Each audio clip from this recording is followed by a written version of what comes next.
10 साल पहले हमने एक सरकार चुनी, हमने एक नेता चुना, किस उम्मीद से कि वो हमारी डेवलपमेंट करेगा, वो हमें अच्छे स्कूल देगा, बिजली देगा, पानी देगा, बच्चों को बेरोजगारी से बाहर निकालेगा, हमारे इलाके की तरक्की करेगा। लेकिन इस 10 साल में हुआ क्या? इस 10 साल में हुई जात पात, इस 10 साल में हुआ हिंदू मुस्लिम, इस 10 साल में हुआ मंदिर मस्जिद, और इस 10 साल में हुआ हम लोगों का बेड़ा गर्क। एक काम इस 10 साल में बता दो जो आपके इलाके में हुआ हो, एक काम मुझे बता दो जो 1 रुपए का भी काम इस 10 साल में किया गया हो। एमएलए यहाँ से बीजेपी के जीत के गए, एमपी यहाँ से बीजेपी के जीत के गए, डीडीसी यहाँ से बीजेपी के जीत के गए, 3 बड़ी पोस्टों में बीजेपी के नेता बैठे रहे, लेकिन किया क्या इन्होंने? हमारे इलाके का बेड़ा गर्क।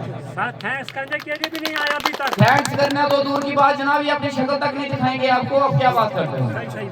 हमारे एमपी साहब यहाँ से जीत के गए, कितने वोट मिले, लेकिन वो शुक्रिया अदा करने नहीं के आए यहाँ पे। पहली बार वो अपने वोट मांगने के लिए आए थे, दूसरी बार वो जीवन लाल जी के लिए वोट मांगने के लिए आए थे। इनका काम सिर्फ वोट मांगना है और कुछ नहीं है। पहले 10 साल पहले डॉक्टर जितेंद्र सिंह साहब जी ने छत्रकला में एक टनल दी थी कि टनल बनाएंगे हम यहाँ पे, वो तो पूरी हुई नहीं, लेकिन अभी जलसे में आया मैंने सुना एक और टनल देके गए हैं जो भूम से निकलेगी बनी के लिए। पहली वाली टनल अभी तक निकली नहीं है तो दूसरी टनल देके चले गए हैं। अगर कल को कोई सरपंच की इलेक्शन भी होगी ना, उसमें भी कोई बीजेपी का खड़ा होगा तो उसके प्रचार के लिए वो तीसरी टनल देके चले जाएंगे। ये सिर्फ झूठे वादे करने वाले लोग हैं, ये गुमराह करने वाले लोग हैं, जात पात और हिंदू मुसलमान के नाम पे लड़ाने वाले लोग हैं।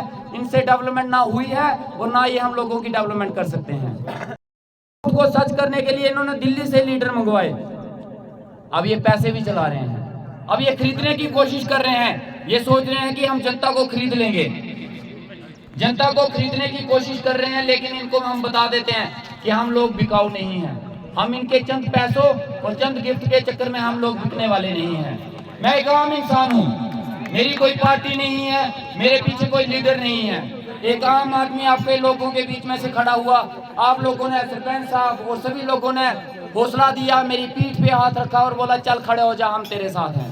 पता नहीं था क्या होगा, अंजाम क्या होगा, लेकिन आगे हम, हमारे जावेद साहब जी थे, इन्होंने उठाया, इन्होंने मेरे चंडियार वालों ने तो हमेशा साथ दिया। इन्होंने बोला, बाकी तो बोलते थे कि खड़े हो जा, ये बोलते थे डंडा लेके खड़े हो जा। तो हम भी आगे, मैंने कहा चलो डंडा तो डंडा ही सही, सारी उम्र झंडे उठाए हैं, इस बार डंडा उठा के भी देख लेते हैं। और आम लोगों के साथ खड़े हुए, सोचा था पता नहीं क्या होगा, एक जलसा किया हमने, छोटा मोटा जलसा करने की कोशिश की, सोचा एक छोटा सा जलसा होगा, 700 कुर्सियां लगाई हम लोगों ने। इतनी उम्मीद थी कि 700 से ज्यादा लोग कहाँ आएंगे, लेकिन जब आप लोगों का साथ मिला तो कुर्सियां तो छोड़ो, ग्राउंड में भी पैर रखने की जगह नहीं मिली, पूरा का पूरा बाजार भर चुका था। वो एक फैसला था, वो एक तमाचा था उन लोगों के खिलाफ, उन पार्टियों के खिलाफ जो ये सोचते हैं कि हम लोग जो हैं उनके दबे हुए हैं, हम लोग जो हैं उनके गुलाम हैं। उनको लगता है कि हम पार्टी के नाम पे कभी भी किसी को भी वोट दे सकते हैं। उनको लगता है कि कोई भी दिल्ली का लीडर हेलीकॉप्टर से उठ के आएगा, हेलो हाय करेगा और हम उसको वोट दे देंगे। उस दिन 12 तारीख को 15,000 आदमी सड़कों पे उतर के उनके फैसला कर दिया था कि हम लोग उनकी बातों में आने वाले नहीं हैं। वो एक जोरदार तमाचा था उनकी गाल पे, लेकिन वो एक तमाचा था, एक गाल पे पड़ा है, अभी दूसरी गाल बच गई है उनकी, दूसरी गाल पे भी तमाचा पड़ना चाहिए। और वो 1 तारीख को आप लोग मारोगे, 1 तारीख को आप लोगों ने टार्च का बटन दबा के उनकी गाल पे ऐसा तमाचा मारना है कि 5 की 5 उंगलियों के मुंह पे चिपका। और सोते हुए भी उनके, जब वो सोए तो रात दिन उनके सपने में भी वो डॉक्टर आता रहे कि कोई डॉक्टर आया। और हमारी रैली का जवाब देने के लिए हमने 700 कुर्सियां रखी, उन्होंने 3000 कुर्सियां रखी। मैंने सोचा 700 कुर्सियां हमने रखी तो हमारे साथ 10-15 हजार लोग आ गए, इन्होंने तो 3000 रख दी, तो मुझे लगता है कोई 50,000 लोग आएंगे। लेकिन लास्ट में लोग कितने हैं? 800 लोग। आप बच्चे का जन्मदिन भी करते हो ना, तो उसमें भी उससे ज्यादा लोग आते हैं जितनी इनकी रैली में आए। और उस रैली में बड़े बड़े मिनिस्टर और चीफ मिनिस्टर बुलाए गए, फिर भी 800 से ज्यादा लोग इनकी रैली में नहीं आए। ये आप लोगों का फैसला है, आप लोगों ने फैसला कर दिया है। हमें आप लोगों को और ऊपर वाले पे यकीन है, हम इन लोगों के चक्कर में पड़ने वाले नहीं हैं। और ना अब ये जितने मर्जी बाहर से लीडर ना आए, और सुनने में आ रहा है कोई मोदी साहब भी आ रहे हैं, जोगी साहब भी आ रहे हैं, मैं तो उनको यही बोलूंगा भाई नहीं आओ, क्यों बेइज्जती करवाओगे अपनी। ये बंदा हमारे जीवन लाल जी तो गए ही हैं और साथ में आपकी भी बेइज्जती करवाएंगे। चुपचाप जहाँ दिल्ली में बैठो वहाँ चुपचाप बैठो आराम से। कोई नहीं है चक्कर में, क्यों पड़े हो चक्कर में, क्यों पड़े हो चक्कर में, कोई नहीं है चक्कर में, क्यों पड़े हो चक्कर में, कोई नहीं है चक्कर में। ये इलेक्शन नहीं है जनाब, ये इलेक्शन नहीं है, ये एक लड़ाई है। लड़ाई, हम एक लड़ाई लड़ने निकले हैं घर से, और ये लड़ाई है जनता की और बड़ी बड़ी पार्टियों के खिलाफ। इस बार हम लोगों ने, पूरी जनता ने एक मोर्चा खोल दिया है बड़ी बड़ी पार्टियों के खिलाफ, जो पार्टी के नाम पे और दिल्ली वाले लीडरों के नाम पे आज तक हमें भटकाते रहे, हमें बेवकूफ बनाते रहे, और हमसे वोट लेके कोई दिल्ली वाले दिल्ली चले गए और पार्टियों वालों ने कभी दोबारा शक्ल नहीं दिखाई हमें। और इस बार वो सब कुछ नहीं चलेगा, ईमानदारी से लड़ाई लड़ी जाएगी, ईमानदारी से आप लोगों के हक के लिए लड़ा जाएगा। और वो हक अगर मांगने से नहीं मिला तो इस बार छीन के लिया जाएगा, लेकिन हक के लिए लड़ा जरूर जाएगा। हमने 10 साल इनके आगे गिड़गिड़ाए, हाथ फैलाए। हमारे, मैं आपको चंडियार का किस्सा बताता हूँ। चंडियार के रोड के लिए, चंडियार के रोड बड़े लोग बड़े गिड़गिड़ाए, एमएलए साहब के पास भी गए, ज्वाइनिंगें भी की, उन्होंने बोला ज्वाइन करो, हार भी ढलवाए, जिंदाबाद के नारे भी लगे, उनके साथ जम्मू भी गए मिनिस्टरों के साथ मिलने के लिए, हाथ जोड़ते जोड़ते थक गए कि जनाब आज करो आज करो। और चंडियार के लोगों को बेवकूफ बनाने के लिए 1 घंटे के लिए किराए की मशीन लाई और अपने जिंदाबाद के नारे फिर से लगवाए और चले गए। लेकिन चंडियार का पानी उनको पता नहीं है कैसा है।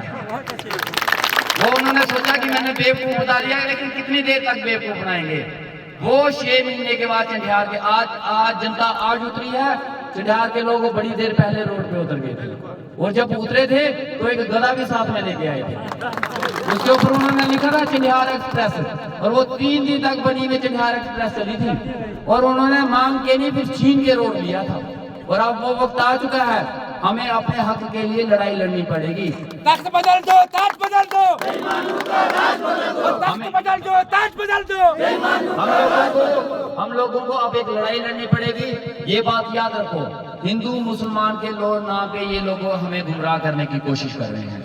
मैं चंडियार वालों के साथ रहता हूँ, मुझे बोलने में आज तक शर्म नहीं हुई, और शर्म बोलता हूँ। मैं चंडियार वालों के साथ रहा, हम भाईचारे के साथ रहे।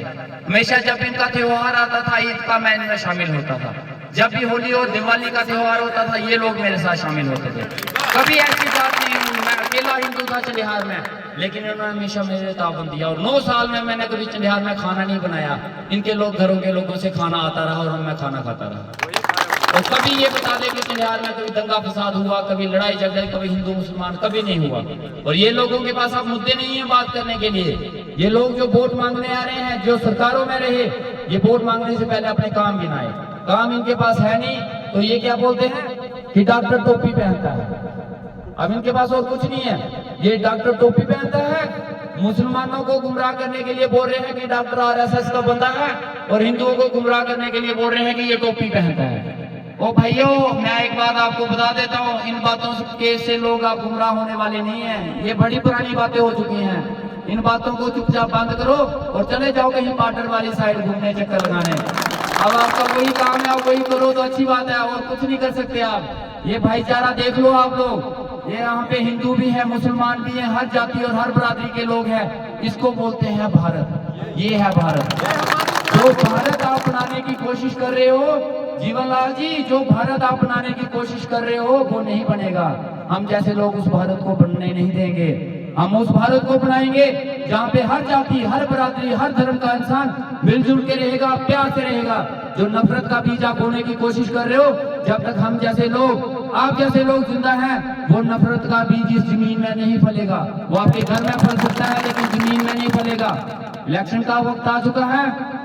1 तारीख को मुझे उम्मीद है कि आप सारे लोग दाश का बटन दबा के मुझे ही नहीं अपने आप को कामयाब करोगे, क्योंकि ये लड़ाई आप लोगों की मेरी नहीं है। और आप लोगों की लड़ाई मैं साथ में होकर लड़ रहा हूँ। अभी मैं क्या बातें करूं और क्या आपको वादे करूं, लेकिन मैं आज आपके साथ एक धर्म करके जाता हूं। हम सभी का एक अपना धर्म है, मुसलमान का अपना धर्म है, हिंदुओं का अपना धर्म है, और ये पूरी दुनिया धर्म के ऊपर टिकी है।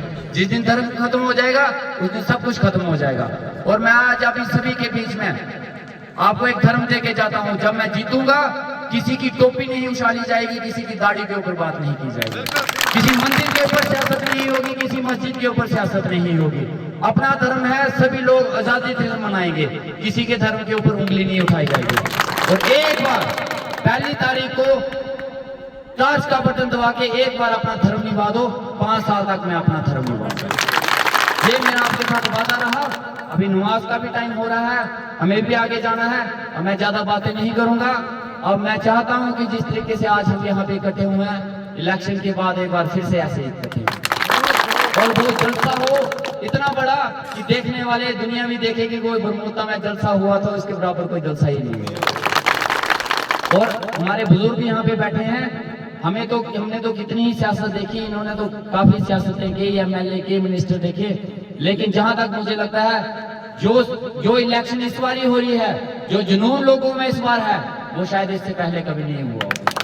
जिस तरीके से लोग सड़कों पे उतरे हैं, इससे पहले कभी नहीं उतरे। और ये उतरे क्यों है रोड पे? इसकी वजह क्या है? इसकी वजह ये है कि जो लोग सियासत में पहले उतरे थे, उन लोगों ने क्या बातें की? उन लोगों ने कभी किसी को टमाटर बोला, कभी किसी को बोला कि हम शराब पिला के खरीद लेंगे। अब हम उनको टमाटर भी दिखाएंगे, बोतलें भी दिखाएंगे, सब कुछ दिखाएंगे। अब उनको बोला टमाटर बड़े महंगे हो गए हैं, आपके पास की बात नहीं है, आप नहीं खरीद सकते, आप घर में बैठो तो अच्छी बात है।